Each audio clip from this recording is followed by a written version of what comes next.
Selamat siang Bapak Ibu, terima kasih atas kehadiran Bapak Ibu dalam kegiatan diseminasi budaya positif. Saya selaku moderator yang akan menyampaikan susunan acara pada siang hari ini. Yang pertama pembukaan, yang kedua pemaparan penyebaran dan penerapan budaya positif, yang ketiga tanya jawab dan tanggapan, yang terakhir adalah penutupan. Semoga acara ini dapat berjalan dengan lancar dan berguna bagi kita semua serta peserta didik. Pembukaan sambutan oleh Ibu Kepala Sekolah SDN 3 Ramian.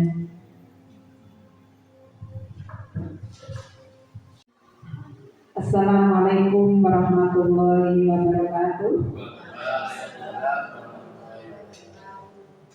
Bapak Ibu yang saya hormati, di sini langsung saja saya memberikan sambutan tentang diseminasi budaya positif sebagai tugas Bapak Muhammad Anifin Hidayat SPD dalam aksi nyata modul 1.4.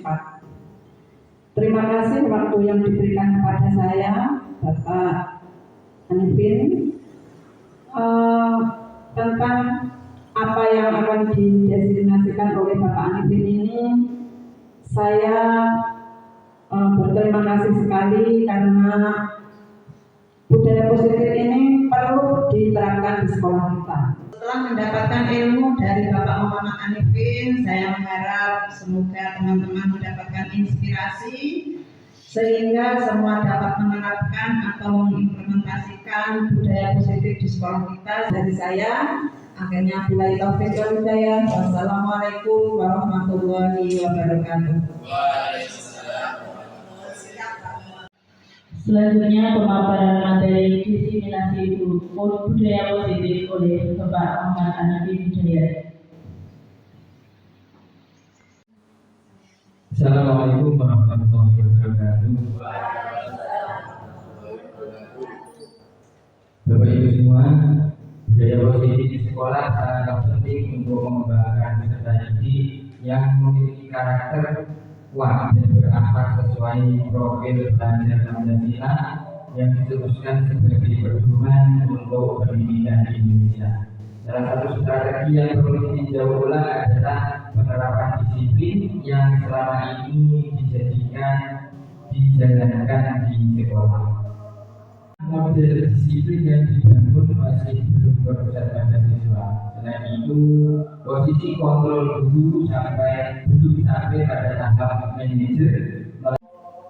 Bagaimana peran kita sebagai pendidik dapat menumbuhkan disiplin diri pada diri siswa sehingga siswa mampu menggali potensinya menuju kepada sebuah tujuan. Sesuatu yang dihargai dan bermakna, mengontrol diri, menguasai diri untuk memilih tindakan yang mengacu pada nilai-nilai yang dihargai.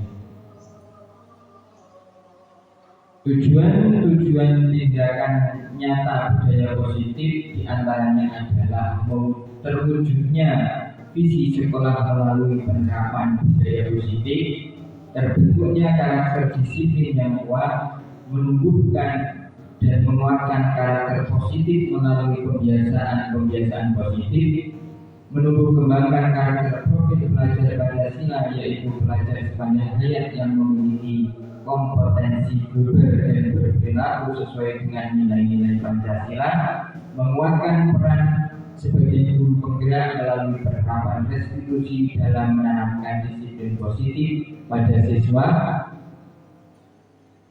Selanjutnya, terbentuknya keyakinan kelas sebagai landasan dalam memecahkan permasalahan yang ada di kelas, konsistensi peserta didik dan wali kelas dalam menjalankan keyakinan kelas. Minimal 75% peserta didik sudah menunjukkan menguatnya karakter positif seperti religius, peduli, disiplin, toleransi, gotong royong, dan bertanggung jawab. Membudayanya 5S: senyum, salam, sapa, sopan, dan santun. Munculnya karakter budaya nalar kritis pada proses pembelajaran, dokumentasi kegiatan, pembentukan keyakinan kelas. Baik, selanjutnya Selanjutnya, disiplin positif. Disiplin dimaknai sebagai sesuatu yang dilakukan seseorang pada orang lain untuk mendapatkan kepatuhan dan memiliki kecenderungan ketidaknyamanan serta sering dihubungkan dengan tata tertib yang berkaitan dengan sanksi dan hukuman bagi yang melanggarnya.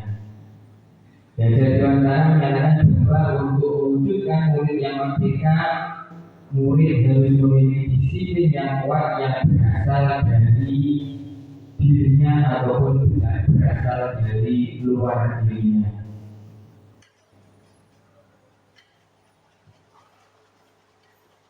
Selanjutnya adalah tentang kebutuhan-kebutuhan dasar manusia. Berdasarkan teori kontrol menyatakan bahwa perilaku manusia memiliki tujuan dalam ruang lingkup sekolah, maka yang dimaksud perilaku siswa terkadang kita tidak menyadari bahwa perilaku yang dilakukan pasti memiliki alasan dan tujuan. Perlu dipahami bahwa ketika siswa melakukan perilaku yang tidak baik, maka saat itu siswa memiliki kebutuhan dasar yang harus dipenuhi. Di antara kebutuhan dasar manusia tersebut yaitu satu, kebutuhan bertahan hidup atau survival. Yang kedua, kebutuhan cinta dan kasih sayang atau penerimaan. Selanjutnya, kebutuhan penguasaan atau pengakuan. Yang keempat, kebutuhan kebebasan atau kebutuhan dan pilihan. Yang kelima, kebutuhan akan kesenangan. Menurut Diane Goshen dalam bukunya Restructuring School Discipline menyatakan ada 3 alasan motivasi perilaku manusia, yaitu untuk menghindari ketidaknyamanan atau hukuman. Yang kedua, untuk mendapatkan imbalan atau penghargaan dari orang lain. Yang ketiga, untuk menjadi orang yang mereka inginkan dan menghargai diri sendiri dengan nilai-nilai yang mereka percaya. Dari ketiga motivasi perilaku manusia dalam mewujudkan disiplin positif yang harus ditanamkan dalam murid-murid adalah motivasi yang nomor 3. Karena dengan memiliki motivasi tersebut, mereka telah memiliki motivasi intrinsik yang berdampak jangka panjang. Motivasi yang tidak akan terpengaruh pada adanya hukuman ataupun hadiah. Mereka akan tetap berperilaku baik dan berlandaskan nilai-nilai kebajikan karena mereka ingin menjadi orang yang menjunjung tinggi nilai-nilai yang mereka hargai.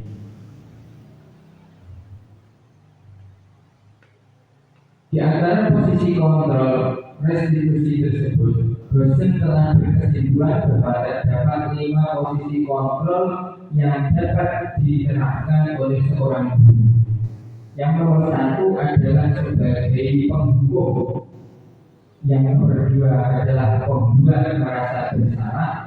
Yang nomor 3 adalah teman. Yang nomor 4 adalah sebagai pemantau. Dan yang nomor 5 adalah sebagai manajer. Dan nomor 5 ini posisi kontrol yang dianjurkan dimiliki oleh setiap guru. Untuk penjelasannya, posisi kontrol penghukum yaitu yang biasanya dilakukan penghukum itu biasanya menghardik, menunjuk-nunjuk, menyakiti atau menyindir. Nah, mungkin Bapak Ibu pernah melakukan hal tersebut. Selanjutnya, pembuat merasa bersalah. Yang biasa dilakukan pembuat merasa bersalah biasanya berceramah menunjukkan kekecewaan yang mendalam. Kemudian posisi kontrol sebagai seorang teman. Pada posisi ini, guru sebagai teman tidak akan menyakiti murid, namun selalu berupaya mengontrol murid melalui pendekatan persuasi. Kemudian sebagai pemantau, guru pada posisi ini biasanya selalu mengawasi atau memantau muridnya yang berpatokan pada taatan atau kesepakatan yang telah disetujui. Dan yang terakhir adalah posisi kontrol sebagai manajer, memiliki keterampilan di posisi teman maupun pemantau, dan dengan demikian bisa jadi di waktu-waktu tertentu kembali kepada kedua posisi tersebut bila diperlukan. Selanjutnya kita akan membahas tentang keyakinan kelas. Dalam mewujudkan perilaku warga sekolah yang memiliki budaya positif, hal pertama yang perlu diciptakan dan disepakati adalah membuat keyakinan atau prinsip-prinsip dasar bersama di antara para warga kelas untuk mendapatkan nilai-nilai kebajikan yang disepakati bersama. Mengapa keyakinan kelas dan mengapa tidak peraturan kelas saja? Jawabannya adalah suatu keyakinan akan lebih memotivasi seseorang dari dalam atau memotivasi secara intrinsik.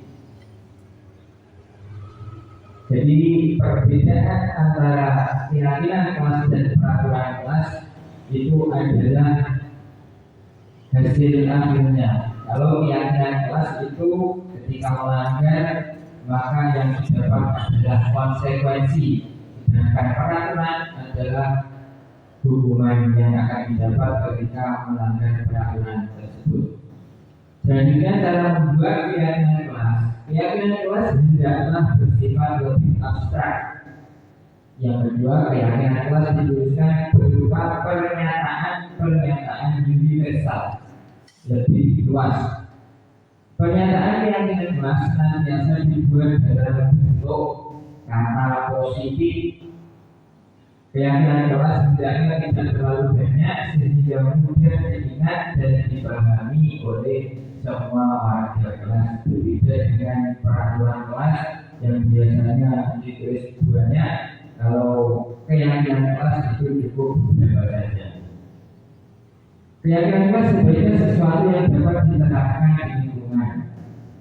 Selanjutnya sesuai dengan kondisinya, semua warga kelas hendaknya ikut berkontribusi dalam pembuatan keyakinan kelas lewat kegiatan curah pendapat.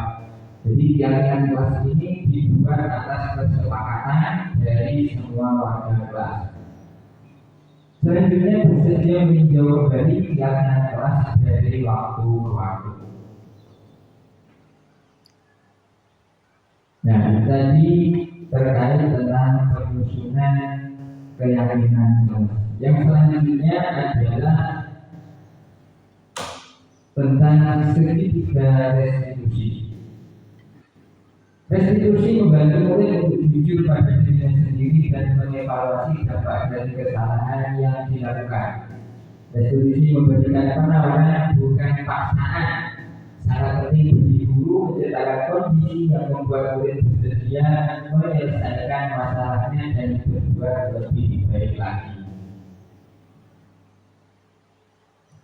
Pada bagian dasar, segitiga merupakan langkah pertama restitusi, yaitu menstabilkan identitas. Bagian ini berusaha merubah orang yang merasa gagal karena berbuat salah menjadi orang sukses. Kita harus mampu meyakinkan mereka sebisa dengan berkata, saya pernah melakukan hal yang sama denganmu. Langkah kedua adalah memvalidasi tindakan yang salah. Pada langkah kedua ini, kita terlebih dahulu memahami kebutuhan dasar yang mendasari tindakan murid kita tersebut. Menurut teori kontrol, semua tindakan pasti memiliki tujuan, entah baik ataupun buruk.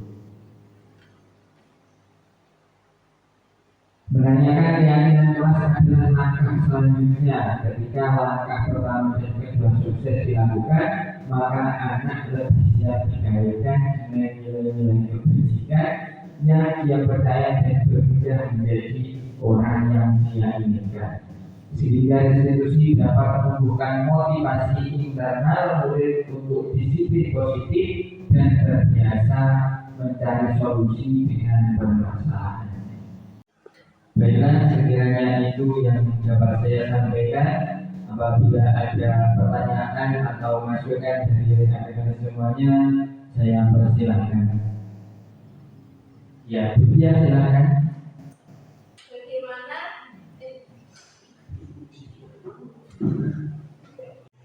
Bagaimana mewujudkan sebuah keyakinan kelas yang efektif?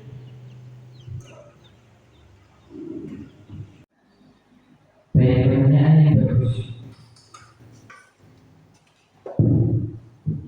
Saya ulangi pertanyaannya, bagaimana mewujudkan sebuah keyakinan kelas yang efektif? Nah, jawabannya adalah meletakkan aturan dan harapan. Mulailah dengan menetapkan aturan dan harapan yang jelas di kelas. Sampaikan dengan tegas apa yang diharapkan dari para siswa dalam hal perilaku, kedisiplinan, partisipasi, dan kerja keras. Pastikan siswa memahami aturan tersebut agar mereka dapat mengikuti dengan baik. Menciptakan iklim kelas yang positif. Nah, itu. Jadi kelas sebagai lingkungan yang positif, inklusif, dan mendukung. Kenali keberagaman siswa dan berikan kesempatan bagi setiap siswa untuk berkontribusi dan merasa diterima. Dorong kerjasama dan penghargaan antara siswa untuk menciptakan atmosfer yang baik. Itu kira-kira jawabannya. Itu tadi jawaban dari saya, semoga bisa menginspirasi. Dan selanjutnya apabila ada pertanyaan lagi, silahkan. Monggo Pak Eko, jika ada pertanyaan.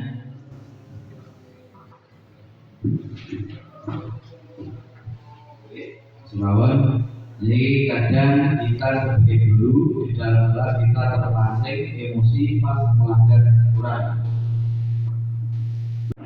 Langsung saja, ini pertanyaannya. Kadang kita sebagai guru di dalam kelas kita terpancing emosi pada anak melanggar aturan. Bagaimana cara supaya tetap tenang dan lancar dalam menerapkan disiplin positif? Jadi bagaimana supaya enggak menghukum cara apa yang dipakai oleh disiplin positif? Terima kasih. Baik, pertanyaan yang bagus Pak Eko. Coba saya ulang dulu ya pertanyaannya. Kadang sebagai guru di dalam kelas kita terpancing emosi pas anak melanggar aturan. Bagaimana caranya supaya tetap tenang dan lancar dalam menerapkan disiplin positif oleh. Nah, jawabannya adalah kalau kita terpancing emosi berarti kita merespon pada kebutuhan kita, bukan kebutuhan anak.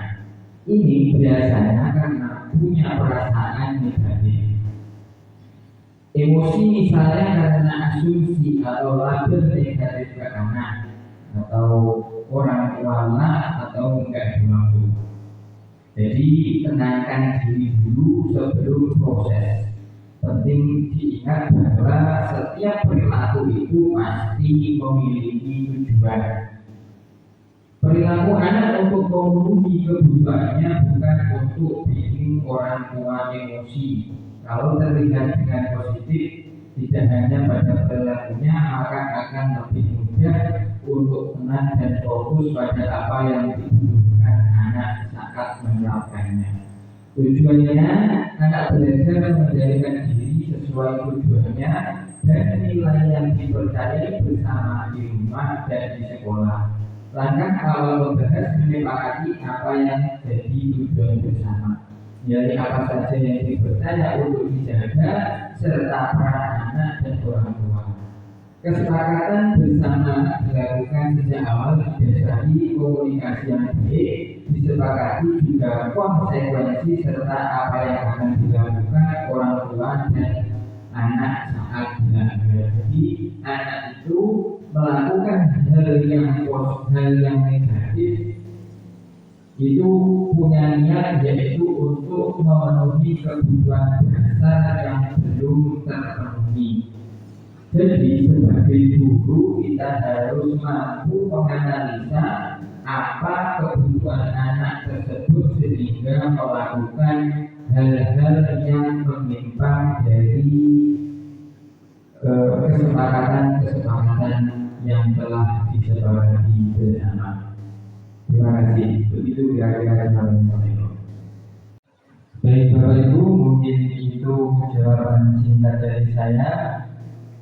Mungkin itu juga yang bisa saya sampaikan, dan saya mohon untuk umpan balik dari panjenengan semua. Monggo salah satu dari panjenengan bersedia untuk mewakili. Monggo.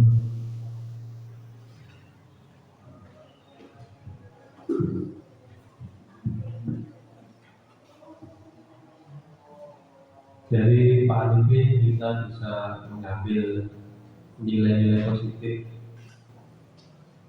terutama tentang kedisiplinan. Terima kasih Pak Alifin. Dari Pak Alifin kita bisa mengambil segala hal yang positif untuk anak didik kita. Terima kasih. Atas umpan balik yang diberikan kepada saya atas acara pada siang hari ini, dan kiranya sekian pemaparan diseminasi budaya positif dari saya. Apabila banyak kesalahan, saya mohon maaf. Saya akhiri. Wassalamualaikum warahmatullahi wabarakatuh.